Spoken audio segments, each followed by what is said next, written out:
Boa noite a todas, são 19h30, vamos caminhar com Jesus. E aí, pessoal, tudo tranquilo? Estamos aí na correria, resolvendo um monte de problema. Hoje é terça-feira, né? Terça-feira, dia 22 de novembro. Eu estou entrando no computador agora, mal cheguei em casa. Meu esposozinho, né, tá aqui do meu ladinho assistindo a live. Eu estou aqui, vou abrir aqui o meu programa de acessar a internet para ver a leitura de hoje. Eu li já hoje de manhã, né? Essa leitura, inclusive, ela já foi até recentemente um evangelho que a gente discutiu, né? Então a gente vai ter que fazer mais uma visão, né? Que eu acho que é uma visão oportuna. E daqui a pouco, né, domingo que vem, começa o advento, ou seja, nós estamos na última semana do ano litúrgico, né? Na última semana do ano litúrgico, a igreja celebra Cristo Rei, que eu fiz a reflexão, inclusive, do Rei sem coroa, né? A gente vai entrar no Ano A, e para o Ano A, a festa de Cristo Rei, que vai ser, se não me engano, dia 26 de novembro, se eu não estou enganado, já vou anunciando hoje, porque é o Ano A, é o ano de Mateus, eu já sei qual é a leitura do Cristo Rei do Ano A, e vai ser uma live especial, né? Do ano que vem, de Mateus. Eu já sei qual é a leitura. O mozinho está perguntando aqui, eu estou dizendo para ela. Eu já digo para vocês, vai ser uma live especial. Entendeu? Vai ser uma live que tinha até que fazer uma produção especial para essa live, porque é uma das leituras mais impactantes de todo o Evangelho. Mas isso a gente tem tempo, né? Nesse momento está entrando alguém, Ana Lúcia Araújo. Opa, Ana Lúcia! Boa noite, paz e bem. Hoje a gente vai fazer uma outra leitura, né, de São Lucas, uma leitura muito interessante e que ela tem uma pegadinha que eu acho que vale a pena a gente discutir hoje, né? E é interessante porque eu acho que é algo que é pouco explorado. Quer dizer, é pouco explorado da forma correta. Da forma incorreta, ele é muito explorado. Esse é um problema, inclusive. Está quase na hora da gente começar, né? A gente vai fazer essa leitura, depois faz uma reflexão. O mozinho que está aqui, se quiser participar, pode dar as suas falas. Ana Lúcia, se você quiser participar, também pode fazer as suas falas. Se quiser até dividir a tela, a gente divide, não tem problema, tá? A graça é que a gente possa fazer uma reflexão interessante, né? Bom, vamos começar. O Senhor esteja convosco. Ele está no meio de nós. Proclamação do Evangelho de Jesus Cristo, segundo Lucas. Naquele tempo, algumas pessoas comentavam a respeito do templo, que era enfeitado com belas pedras e com ofertas votivas. Jesus disse: vós admirais estas coisas? Dias virão em que não ficará pedra sobre pedra, tudo será destruído. Mas eles perguntaram: mestre, quando acontecerá isso? E qual vai ser o sinal de que essas coisas estão para acontecer? Jesus respondeu: cuidado para não serdes enganados, porque muitos virão em meu nome, dizendo: sou eu, e ainda: o tempo está próximo. não sigais essa gente. Quando ouvi de falar de guerras e revoluções, não fiqueis apavorados. É preciso que essas coisas aconteçam primeiro, mas não será logo o fim. E Jesus continuou: um povo se levantará contra outro povo, um país atacará o outro país. Haverá grandes terremotos, fomes, pestes em muitos lugares. Acontecerão coisas pavorosas e grandes sinais serão vistos no céu. Palavra da salvação. Enquanto eu estava lendo, o Roberto, não, Roberto, não, Roberta, né? Não, Roberto mesmo, Roberto Medronho entrou e o André Torricelli entrou. Paz e bem para vocês. Sabe, essa leitura é muito interessante, porque ela normalmente ela é trabalhada com a forma errada. Vou dar um exemplo para vocês. Em 2020, quando surgiu a Covid, as pessoas ficavam assim: Bernardo, eu acho que é o fim dos tempos. Por quê? Está na Bíblia que haverá pestes. Sim, pessoal, e quantas pestes nós já tivemos até hoje? Ah, mas essa é diferente. Ou quando começou a guerra da invasão da Rússia pela Ucrânia, nossa, é o fim do mundo. O pessoal tem um monte de guerra, o Iêmen está em guerra lá, ninguém está preocupado com isso. Por que eu vou me preocupar com a Ucrânia? É claro que eu sofro com o sofrimento do povo ucraniano, sofro com as pessoas que estão morrendo na Ucrânia, mas por que eu não sofro com as pessoas que estão morrendo no Iêmen? Agora, a gente tem que parar de ficar trabalhando as questões dessa forma. Porque é muito interessante, porque as pessoas querem dar uma leitura para isso, que é uma leitura, vamos dizer, no mínimo equivocada. Primeiro, vamos ver a realidade histórica mesmo. Jesus chegou em Jerusalém, está lá o pessoal fascinado pelo templo, e Jesus fala assim: pessoal, não se admira não, porque não vai ficar pedra sobre pedra. E de fato não ficou. Historicamente, no ano 70, o templo foi destruído, só sobrou um muro.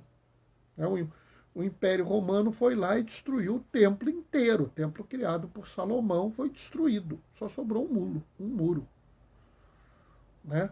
Que é o chamado Muro das Lamentações, que está lá em Jerusalém até hoje. Então não sobrou nada. É importante a gente entender que as pessoas na época de Jesus ainda não tinham o entendimento que Jesus era Deus. De fato, as pessoas entendiam Jesus como um profeta. E Jesus faz uma previsão que se realiza no tempo. Não sobrou nada ali. Mas existe uma segunda leitura, que é uma leitura espiritual. E aqui, novamente, a gente tem que tomar cuidado. Porque se eu for fazer a leitura espiritual dessa passagem, quando Jesus fala sobre o templo, ele está falando sobre ele. Como é que é, Bernardo? Tem uma passagem que Jesus fala assim: eu posso destruir esse templo em 3 dias, reerguê-lo. Porque o templo era entendido pelos judeus como um local onde Deus estava na terra. Então, ele estava dizendo: eu posso destruir esse templo, ou seja, eu vou morrer. Em 3 dias eu reergo esse templo, em 3 dias eu ressuscito. Então, quando ele está dizendo, novamente, se você for entender espiritualmente, haverá um momento que o templo irá acabar. porque ele vai morrer. Bernardo, e esse outro pedaço? Esse pedaço que fala de guerras, de revoluções, de países? Ah, boa pergunta. Essa é a pergunta-chave. Porque se a gente for entender em termos históricos, a profecia está realizada. Se nós formos entender em termos espirituais, também está realizado. Jesus já ressuscitou. Ele já morreu e já ressuscitou. Mas existe uma lacuna aqui, que é uma lacuna muito interessante, que é o termo em termos de pastoral. As pessoas se esquecem que existe uma coisa extremamente importante na religião, que é a pastoral. Né? Se você for protestante, vão chamar de obra. Se você for judeu, vão chamar de mitzvah. Né? Nós, os católicos, chamamos de pastoral. A ação da religião no mundo. Uma ação essencialmente social. E isso é muito importante. O que nós temos que entender é que quando nós agimos no mundo, nós vamos ter repercussões da nossa ação. E aí Jesus está avisando, cuidado com os falsos sinais. Porque o próprio Jesus vira e fala assim, vocês são tolos, porque vocês sabem reconhecer os sinais dos tempos. Vocês sabem quando está para fazer a colheita.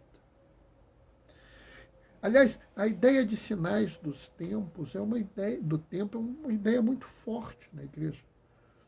O Papa João XXIII, inclusive, usa muito essa expressão. Os sinais do tempo, os sinais do tempo. Numa das orações eucarísticas nossas, você tem, inclusive, essa fala. Que os fiéis da igreja saibam observar os sinais do tempo. Então, a ideia de um sinal é uma ideia importante. É uma ideia necessária. E o bom seguidor de Jesus sabe interpretar os sinais, ele está atento aos sinais. Inclusive, para nós da Igreja Católica, existe um método, que é o ver, julgar e agir. Olha, ver implica em observar os sinais. Então, há necessidade de nós estarmos atentos para os sinais, mas quais são os sinais importantes? Porque Jesus vira e fala aqui mesmo. Cuidado para não serdes enganados, porque muitos virão em meu nome dizendo, sou eu, e ainda, o tempo está próximo. Ou seja, há pessoas que irão trazer para si alguma autoridade, algum sinal. Atualmente nós temos essa realidade aqui no Brasil. Existe um grupo de pessoas que apregoam para si uma autoridade, vamos dizer assim, uma capacidade. Dão a si o direito de dizer a todas as pessoas da igreja como elas devem se comportar. Então, é muito comum, de vez em quando, eu faço uma resposta para alguém no Facebook, aqui no Instagram, em algum lugar, e eu coloco isso e falo assim, discordo, porque fulano de tal disse isso. Sabe, infelizmente, essa pessoa está enganada. Ela está exatamente nessa advertência de Jesus. É muito comum hoje em dia, né, o pessoal fala que é influenciador digital. Tem um grupo de pessoas que viraram influenciadores digitais de religião e que se dão uma autoridade que eles não têm. Como existem muitas pessoas que começam a interpretar as realidades do mundo como querendo dizer que chegou a hora, que o fim está próximo, que a gente tem que fazer muita atividade, né? Tem até de vez em quando um quadro meio cômico de um sujeito com uma plaquinha assim, né? O fim está próximo, né? Pessoal, não cabe a nós essa discussão. Vai ter guerra, vai ter terremoto, vai ter inundação e tal, é verdade, vai ter. Mas não é isso que vai determinar o fim. E eu digo mais, nós não temos que nos preocupar com o fim.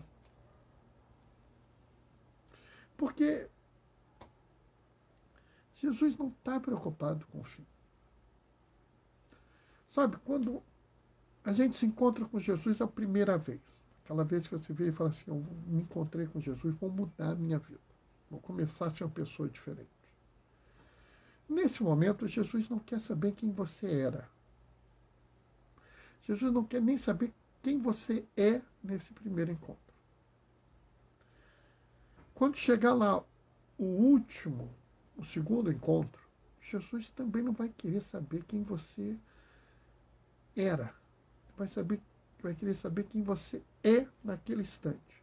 E tudo que você fez de bom entre o primeiro e o segundo encontro. Jesus não é um contador. Ô tia Lu, tudo bem?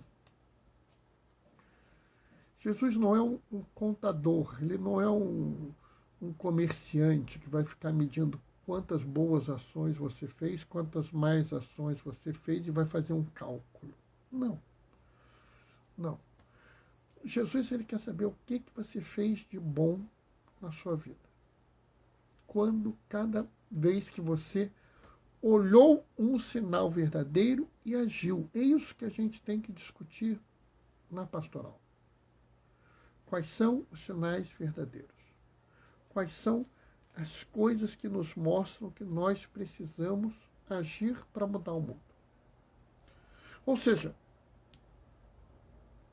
o que é importante hoje? Aonde existe injustiça hoje? Aonde existe pessoas que precisam mudar a sua vida? Aonde existe pessoas que precisam de um bom conselho? Aonde existe pessoas que precisam de um cuidado? Aonde existe pessoas que precisam de um carinho? E aqui você vai agir. É isso que às vezes as pessoas não entendem, né? Quando Jesus está falando aqui, ele fala, cuidado com essas pessoas que estão dizendo que são as donas da religião, que só elas entendem a religião, que só elas sabem o que é bom, que elas são as protetoras da verdade, as protetoras da tradição, que quem não está com elas está contra elas, está excomungado, é perdido, é pecador. Nada disso é o que Jesus ensinou. Pelo contrário, Jesus agia para nos chamar em direção às pessoas. Jesus agia tentando resolver problemas, tentando acolher as pessoas. Então, o sinal que Jesus pede é que a gente esteja atento às pessoas em volta. Esteja atento com, vamos dizer assim, aquilo que é necessário ser feito para mudar. Ou seja, Jesus aqui não está dizendo que a gente, antes do fim do mundo, vai ter guerra. Ou antes do fim do mundo vai ter terremoto. Não. Jesus está dizendo aqui, haverá sinais. Haverá coisas que você tem que ver. Então haverá injustiça, haverá preconceito, haverá marginalização, haverá sofrimento, haverá violência. Essas coisas é que tem que te alertar. É para essas coisas que você tem que estar disposto a prestar atenção. É para essas pessoas que você tem que estar voltado. Não estou discutindo teologia, não estou discutindo história, não estou discutindo doutrina, estou discutindo a pastoral. A gente tem que entender que essas coisas elas estão ligadas, mas elas não são, vamos dizer assim, absolutamente dependentes. É possível que uma ação pastoral vinda de uma teologia errada seja em si válida. É possível que uma ação pastoral errada dê origem a uma teologia válida. É possível que algo seja moralmente aceito, mas que não tenha aplicação na pastoral e o oposto. É possível que você tenha que fazer uma ação na pastoral que seja difícil, por exemplo, de justificar na teologia ou na moral.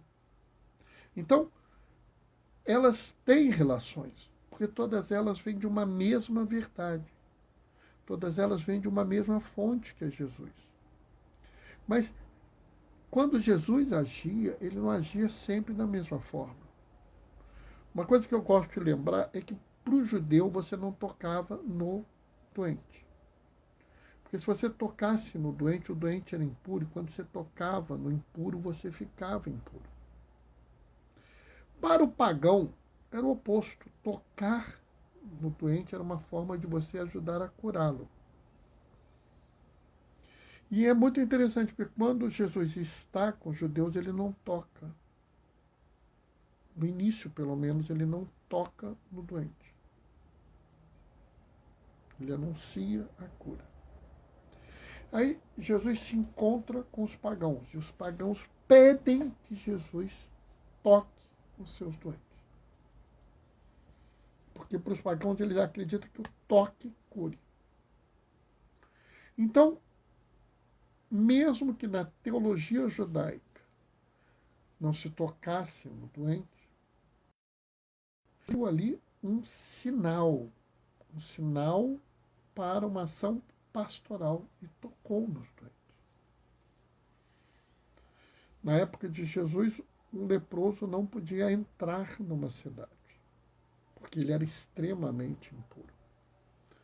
E Jesus entra em contato com o leproso e ele toca o leproso. E ao tocar o leproso fica curado. E ele fala, vai lá ver o sacerdote para o sacerdote dizer que você está curado.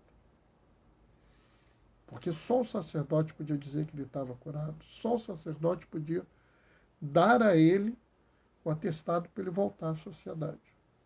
Então, olha bem, Jesus fez uma ação pastoral, onde ele buscou uma referência posterior com a teologia, com a religião da época. O interessante é que Jesus, ao fazer essa ação pastoral, se torna impuro para a sociedade da época. Mesmo ele sendo a fonte de toda a pureza, como ele não era reconhecido como Deus ainda, ao tocar naquele leproso, ele não pôde entrar depois na cidade, até que um sacerdote dissesse que ele podia. É muito interessante isso, porque às vezes a gente não presta atenção nos sinais que nós vivemos. Nós ficamos tão presos à regra, à interpretação literal das coisas, que a gente não presta atenção na interpretação pastoral.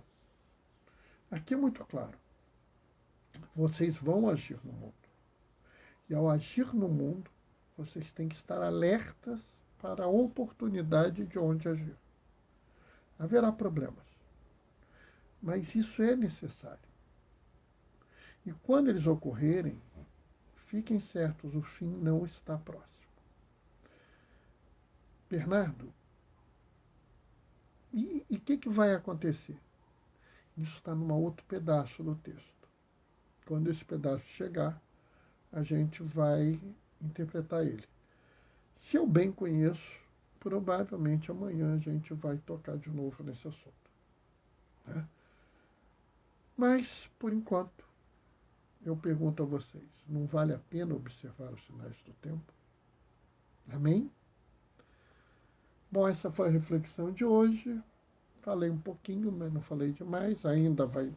Não cheguei a 8 horas. Vou eu agora me despedir. Cheguei correndo hoje. Deu tempo só de conversar um pouquinho com o mozinho. Hoje é de Santa Cecília, eu acho. Que está bem melhor, por sinal. Hoje, ela está lembrando que hoje é dia de Santa Cecília, né, Modi? Sim. Santa Cecília, padroeira Padroeira dos músicos, né? E hoje nós tá dando os parabéns para os músicos. E hoje nós perdemos 2 músicos, né? Erasmo Carlos e Pablo Martinez. 2 grandes músicos que hoje vão se encontrar com Santa Cecília no céu. Bom, vou deixar a minha bênção. Amanhã, 19h30, a gente se encontra. O Senhor esteja convosco, Ele está no meio de nós. Por intercessão de Santa Cecília, desça sobre vós e permaneça para sempre a bênção do Deus Todo-Poderoso no amor. Ele que é Pai, Filho e Espírito Santo. Que a alegria do Senhor seja a vossa força. Ouça uma música hoje. Dão os parabéns para os músicos que vocês conhecem. Amanhã a gente se vê. Até lá. Beijos e bênçãos. Tchau, tchau.